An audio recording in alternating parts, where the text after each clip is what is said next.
We're pleased to be joined here today by 6 distinguished witnesses to discuss this important topic. First, Dr. Michael Shearer is an adjunct professor at the Center for Peace and Security Studies at Georgetown University. Dr. Shearer recently concluded a 22-year career with the CIA, where there Dr. Shearer held multiple positions, including senior advisor for the Osama bin Laden department. We're very pleased to have you and honored, sir. I would certainly, if I was in charge, change many of the policies we have. But it's more important that we in this country become adults. Nothing a person does in his life doesn't have a counter reaction. Does our foreign policy cause this war? Not a chance. The people who attacked us caused this war. Does our foreign policy motivate these people? Absolutely. Sir, if you're going to tell the American people they're fighting a war against a bunch of deranged, nihilist, fanatic extremists, we're going to be fighting a war that it's constantly going to surprise the American people about the costs of what they're doing. If we come to a place where we can have a discussion that says supporting Israel is essential to the U.S. security, supporting Saudi Arabia is important, vital to U.S. security, having U.S. troops in Muslim countries is vital to U.S. security, fine. But also tell the American people that costs come with that. Right now, we've spent 17 years in this war, and the American people still think we're fighting a bunch of long-haired, bearded, goat-eating madmen. And we're at a terrible disadvantage that we impose on ourselves, sir. And I would finish too long a statement by simply saying that we must stop the idiocy of democracy spreading. If you want to fight forever, keep trying to impose women's rights, secularism, the paganism of American culture, contemporary culture, on a religious civilization, sir. I want to make a comment. Professor Shaw, I've known you over the years, but I have to take sharp disagreement with your position about our support of Israel. I believe it is essential that the United States, for our security, continue to support Israel. I believe that if we back away from Israel or Jordan, for instance, using those countries, Morocco, as examples, that Al-Qaeda will find some other excuse. I mean, we can find any number of reasons. I can tell you during the 1990s, from after Iraq, but between 1995 and 2001, the only time the Americans used force overseas was to defend Muslims against Christians in Bosnia and in Kosovo. And yet the response by Al-Qaeda to that was to attack us on September 11th. So I think we make a mistake if we think we can somehow appease Al-Qaeda by taking away whatever they're... Not at all a matter of appeasement, Mr. King, at all. If it was up to me, I'd dump the Israelis tomorrow. I know you would. I know. But all I worry about is the continuing preaching of American politicians to the American people that our relationship with the Israelis doesn't cause us to have dead Americans and extraordinary expenses in fighting the Muslim world. I would just say we would have more dead Americans if we didn't stand by our allies in the Middle East. Well, we'd just be encouraging Al-Qaeda to take advantage of us. I think that... Our allies in the Middle East are mostly totalitarian, sir, and they have been for 50 years. There are not that many good people in the world. The fact is you have to work with those who work with us. And if I had the choice between dealing with the Israelis and Al-Qaeda, I work with Israel. If I had the choice between dealing with Jordan or Al-Qaeda, I'd deal with Jordan. And the fact is that you can find any number of excuses why Al-Qaeda is going to come after us. No, sir, you can't. Yes, I think you can. No, you can't, sir. You certainly can.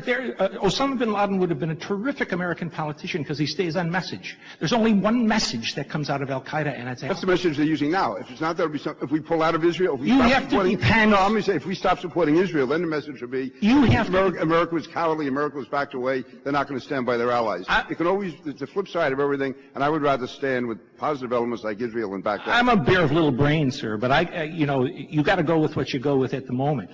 These people are fighting for something substantive, for something religious. And they're not fighting us for what reason do you suppose they're going to come up with? Because we have Hollywood? I would like to fight Hollywood.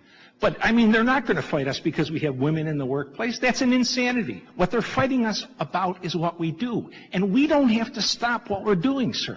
But we have to realize the cost. And I think it'd be worse if we stop what we're doing, and that's my point. Well, that's fine. Tell the American people that. There's also, of course, what you're asking for, and I think that cost will be a lot greater. I don't think so, sir. Well, it couldn't be worse than it is now. We honestly disagree. You know, you're presiding over a bankruptcy. What can be worse? And what has been the goal of Al-Qaeda since it was formed? To bankrupt the United States. Who's winning today, sir? We're done like dinner. We're winning and we'll continue to win unless we take the advice of people like you. Sir, you are exactly wrong. Again, I want to come back to understand some of the some of the things you said. Before I do that, I just want to mention this quickly. I find your position on our alliance with Israel as very troubling. It won't surprise you to tell you that I disagree with you. And you spent 17 years, is that right, or something like that, as a CIA analyst? Over 20, sir. Okay, over 20? Not as an analyst. I ran operations, sir. Okay. Would you say there's a large number of CIA analysts or employees who agree with your position? I wouldn't dare to speak for anybody but myself, sir. Well, only a fool would know that our relationship with Israel causes us war with Muslims. Well, my question is fairly simple. I mean, sir. You worked with hundreds of employees. Yes, sir. I didn't work with any fools, sir. You certainly had conversations with many of them. I'm asking for your opinion of, are there a large number who agree with you on this? I'm not a McCarthyite, sir. I'm not going to say anything about that to you, sir. Okay, well, I'm going to take that as non-responsive because it's a fairly simple question, and I don't think... Fairly none of your business about what my conversations with other people are about, sir. I'm not asking for specifics of those conversations. I'm asking for your opinion of your experience where there are a large number that agreed with you. That's a fairly simple question, hardly intrusive. Very intrusive from my perspective, sir. Well, okay, well, you can have your perspective. Thank you, I think others can evaluate whether you're being agreeable or disagreeable. I'm being disagreeable on this because it's none of your business, sir. Yes, sir. Yes, sir. Now, let me move on then. I would like you to explain very quickly, if you can, what you think the primary motivators are for Islamic jihadism. First, our support for the Israelis. Okay, that's your number. That's your. No, there are 6. Okay, put them in order if you could. Our support for tyranny for over 50 years in the Muslim world. Okay. As a trigger, our presence on the Arab Peninsula.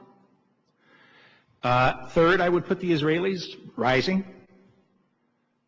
Fourth, our ability for a long time to get oil at prices that were very much below the market level. Fifth, our presence, military presence in other countries in the Muslim world. And sixth, our abiding willingness to identify as terrorist any Muslim population that one of our allies dislikes, whether it's the Russians or the Chinese. Okay, those 6 things, sir. I appreciate that. And let me say, and then I'm going to move on to other witnesses. I was an Air Force officer for 14 years. I have spent significant time with many people from that region, and it is astounding to me that you don't put in the top 6 what I know to be true. And that is they are motivated, many of them are motivated by their absolute hatred of the United States and what we represent, whether it's freedom, whether it's democracy, whether it's women's rights. There are many of them who are absolutely motivated by that. I know that. I have talked with them. They hate them, sir. And I can't imagine that you would not put that in some way. They're not going to die for that, sir. Oh, they absolutely have. They have not, sir.